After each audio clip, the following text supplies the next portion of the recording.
ঈদের পর সরকার পতনের আন্দোলন শুরু হবে। এই কথা জানিয়ে বিএনপি চেয়ারপারসন বেগম খালেদা জিয়া হুঁশিয়ারি দিয়েছেন, বন্দুকের জোরে ক্ষমতা ধরে রাখতে চাইলে বন্দুকই আওয়ামী লীগের কাল হয়ে দাঁড়াবে। র্যাব যতদিন থাকবে ততদিন গুম খুন বন্ধ হবে না বলেও মন্তব্য করেন তিনি। ইকবাল ফরহাদের রিপোর্ট। রাজধানীর লেডিস ক্লাবে ২০ দলীয় জোটের শরিক এলডিপির ইফতারে যোগ দেন খালেদা জিয়া। প্রধান অতিথির বক্তব্যে তিনি বলেন, কোনো মানুষই এখন নিরাপদ নয়। দিন যতই যাচ্ছে সরকার ততই অত্যাচারী হয়ে উঠছে। এই অত্যাচারী সরকার দিন যতই যাচ্ছে তাদের অত্যাচার ততই বাড়ছে। আগে দেখেছিলাম রাজনৈতিক দলের নেতাদের গুম করা, এখন এমনকি সাংবাদিকরাও গুম খুন হতে বাদ যাচ্ছে না। আর এই গুম খুনের সঙ্গে জড়িত কারা?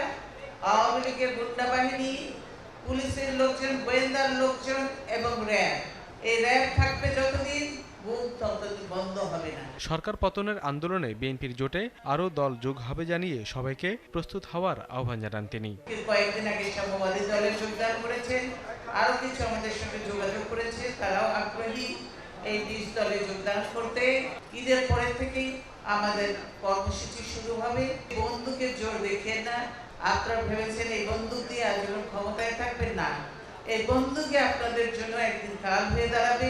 দেশে কার্যত কোনো সরকার নেই দাবি করে খালেদা বলেন, গায়ের জোরে ক্ষমতা দখল করে রেখেছে আওয়ামী লীগ। যেহেতু দেশে কোনো সরকার নেই। ইকবাল ফরহাদ, RTV, ঢাকা।